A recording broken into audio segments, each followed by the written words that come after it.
Salut à tous les amis, j'espère que vous allez bien et que tout se passe pour le mieux pour vous. Alors j'ai longtemps hésité à faire cette vidéo. Je me suis dit, est-ce que ça a un intérêt réel pour les gens? Est-ce que ça va être utile? Est-ce que j'ai des choses intéressantes à dire?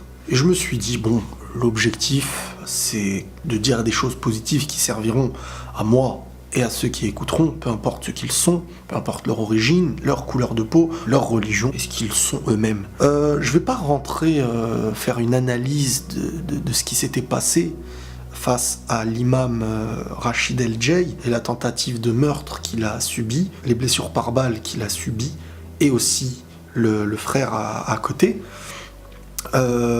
Étant moi-même musulman, c'est quelque chose qui m'a touché quand même. Alors déjà, vraiment, dans cette vidéo, j'ai envie de m'adresser à tout le monde. Comme je vous ai dit, même à celui qui n'aime pas l'autre, celui qui n'aime pas l'origine différente, celui qui considère les gens comme des étrangers, une religion différente comme quelque chose de nocif.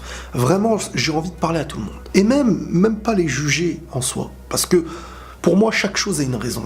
Et j'aimerais bien poser une seule question à certaines personnes en disant: c'est quoi en fait que vous voulez pour la suite? Pour la suite sur Terre, en fait, qu'est-ce que vous envisagez? Votre vie à vous, du moins, parce que celle d'après, vous ne pourrez pas la contrôler. Mais votre vie à vous, sur Terre, notre vie à nous, d'où vient cette haine envers l'autre? Et là, je parle pas uniquement de celui qui n'aime pas la religion, qui n'aime pas l'arabe, le noir, le blanc, le jaune ou ce qu'on veut. Ça peut être le musulman qui n'aime pas le chrétien et qui a de la haine, le chrétien qui a de la haine envers ça, le juif ou l'athée ou ce que vous voulez. Qu'est-ce qui fait que tu as de la haine? Est-ce que tu as vraiment de la haine envers l'autre? Pose-toi la question, sincèrement. Essaye de retrouver ton intérieur et te poser une question très très simple. Pourquoi j'ai de la haine envers cette personne? Est-ce que si j'ai de la haine envers les gens, au point même de leur souhaiter une souffrance ou une douleur, est-ce que le problème il vient pas de moi? Parfois, ce qui nous fait ne pas aimer quelqu'un ou quelque chose, ça peut être un acte, ça peut être un traumatisme. Soit on réagit avec intelligence à mes yeux, en essayant de comprendre que ce qui s'est passé ne représente pas tout le monde, mais que c'est la personne qui a porté avec ses intentions de me faire quelque chose, soit je réfléchis, je me dis ça c'est un cas, et à côté il y a quelqu'un de bien. Parce que aujourd'hui toutes les personnes qui ont de la haine envers la différence, c'est des gens qui très rarement côtoient des villes, des personnes qui sont issues d'un mélange, origine, religieux, peu importe. Et malheureusement, ceux qui ont le plus de haine sont ceux qui ne côtoient pas. Certes, aujourd'hui, ils estiment être fiers de ne pas côtoyer ce qu'ils n'aiment pas, sans savoir pourquoi ils ne l'aiment pas.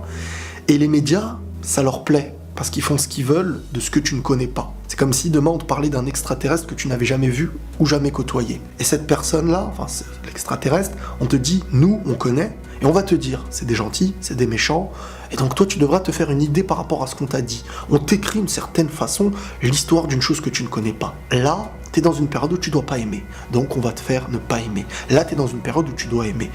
Malheureusement, si tu es sur Terre et que tu n'arrives plus à réfléchir de toi-même, et que tu estimes que le malheur vient de l'autre à chaque fois, c'est que dans ta vie, il y a un problème, et que le problème, il vient de toi, en premier lieu. Bien entendu, dans toutes les origines, dans toutes les religions, il y a des bons et des moins bons, peu importe celui que tu es. Mais pour revenir à ce que je trouve vraiment très triste, à rentrer dans un lieu de culte, et vouloir tuer, et peu importe où tu rentres, dans une église, dans une synagogue, dans une mosquée, et même dans la rue, attention, mais là, je trouve que le symbole de rentrer dans un lieu de culte pour vouloir tuer, c'est... Alors déjà, c'est des choses qui s'additionnent, et je pense malheureusement que ça va continuer de s'additionner, parce j'ai l'impression dans une période où il y a une cassure où il faut vraiment créer des murs entre les gens.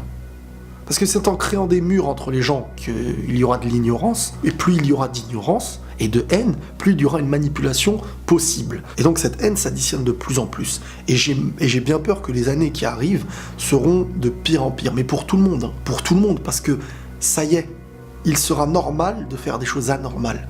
Les libertés ne vont presque plus exister, et on va devoir être comme dans une dictature où on te dira « ça, c'est la liberté ». La liberté, c'est de te dicter ce que tu dois être. Et ça, on y vient. On y vient petit à petit. Celui qui ne sera pas soumis à ça, il risquera des choses comme on a pu le voir. Ça a touché d'autres pays, ça touche le nôtre, ça continuera malheureusement, je pense. Et ça, c'est quoi? C'est la haine. C'est la haine qu'on fait naître par ignorance. On ne peut pas avoir de haine sans ignorance. C'est obligatoire. Et soit tu te remets en question pour essayer de trouver une paix en toi, une paix intérieure qui te permettra de vivre. Parce que si tu n'as plus cette paix en toi, tu n'auras que de la haine. Et même envers des gens que tu ne connais pas. Malheureusement, plus tu vas être éloigné de quelqu'un, plus tu vas être parano, plus tu auras des idées noires. Tu vas te dire que l'autre est toujours méchant, l'autre te regarde toujours mal, l'autre te cherche, il te provoque. Par ses vêtements, par sa tenue, par son comportement. Bien sûr, il y a des gens qui provoquent pour de vrai aussi. Et là, t'es vraiment dans une psychose. Surtout si le milieu concorde à ta psychose, tu te perds. Mais c'est toi qui es malheureux. Même si tu vas faire un mal à quelqu'un, qui lui est dans la paix et heureux, tu vas être malheureux. Parce que tu as construit cette haine en toi. Et j'ai l'impression, malheureusement, qu'en France, et pas que, j'ai l'impression que la majorité des gens savent vivre ensemble. Mais que ceux qui sont ignorants se font beaucoup plus instrumentaliser par les médias qui leur montrent ce qu'ils ont envie de montrer. Donc d'une ignorance, c'est comme si tu avais une feuille blanche, c'est comme si ton ignorance était une feuille blanche, que les médias allaient écrire ce qu'ils ont envie dessus. Et tu deviens ce que les médias veulent de toi. Et vu que les médias, c'est la voix haute, parce que le bien-être et les gens qui savent vivre ensemble, c'est la majorité, mais à voix basse, les médias deviennent un petit peu l'arbre qui tombe, qui fait plus de bruit que la forêt qui pousse. Et malheureusement, on fait grandir d'une voix qui est minoritaire quelque chose qui estime être une majorité aux yeux des gens. Donc, celui qui n'a pas d'idée, qui ne sait pas se situer, va aller vers ce qu'il pense être la majorité. On veut te montrer qui sont les méchants, on va te dire ça c'est pas bien, ça c'est bien, ça c'est... Décide de toi-même. Sors de chez toi, discute avec les gens. La majorité, à 80 à 90% du temps, les gens n'ont pas le temps de terroriser l'autre. Les gens veulent vivre avec leur famille, faire les courses, aller au travail, rentrer chez eux. Les gens, ils ont des enfants, ils ont des idées différentes, oui, des religions différentes, oui. Chacun vise quelque chose, certains visent le paradis, d'autres ne savent pas s'il y a quelque chose après. Certains sont religieux, d'autres ne le sont pas, certains sont ceci, certains sont cela. Mais la grande majorité, elle vit ensemble, elle sait se sourire quand elle se voit dans la rue, même si il y a, bien entendu, des gens qui sont, mais ça c'est obligé partout, des gens qui font du mal, des gens qui imposent, des gens qui... Mais ces gens-là, ils sont minoritaires. Et on a d'un côté maintenant des gens qui estiment que le mal vient des autres. Toujours les envahisseurs. Moi, parfois, je me dis, on est sur Terre pour un petit instant. Chaque jour, il y a des gens qui meurent. Et si ton combat, c'est d'estimer que cette Terre est à toi, que tu ne veux pas d'autres couleurs de peau, d'autres religions, mais tu fais quoi sur Terre du réveil au coucher? Tu te bats pour quoi? Pour moi, c'est une sorte de perdition. Au lieu d'avancer, d'être en paix avec les gens, et peu importe, là je parle même pas de la France spécialement, je parle de tous les pays du monde, tu crées de la haine envers des gens et tu vas mourir après toi aussi, on va tous mourir. Donc tu vis ta vie sur Terre temporairement avec un objectif qui est illusoire. Ça ne te fait rien gagner. C'est illusoire, tu ne gagnes rien du tout à penser comme ça.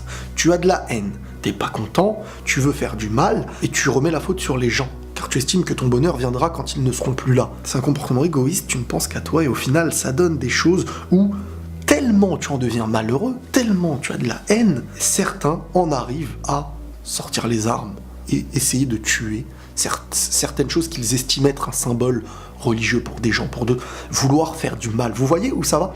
C'est vouloir faire du mal à ceux qu'on n'aime pas pour se sentir un peu mieux.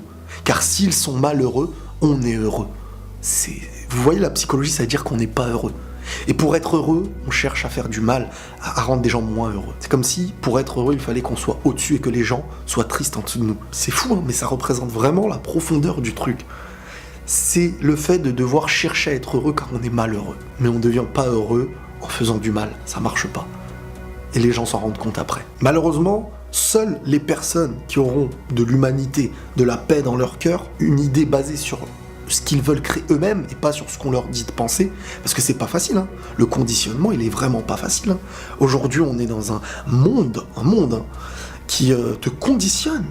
Si on veut que la mode, ce soit de mettre un slip sur la tête, la mode, ce sera de mettre un slip sur la tête. Là, on va en rigoler, mais c'est une réalité.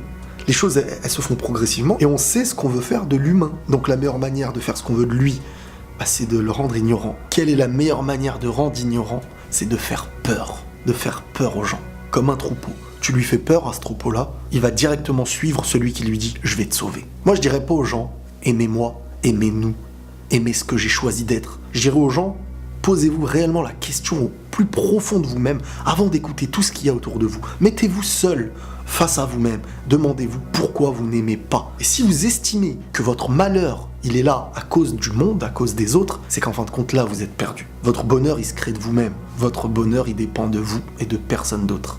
Si vous êtes heureux, vous ne chercherez pas à détruire, vous ne chercherez pas à éloigner, vous chercherez à comprendre et à aimer. C'est la meilleure des choses. Et c'est pas des pensées bisounours, c'est une vérité. Prenez tous soin de vous et la paix sur vous.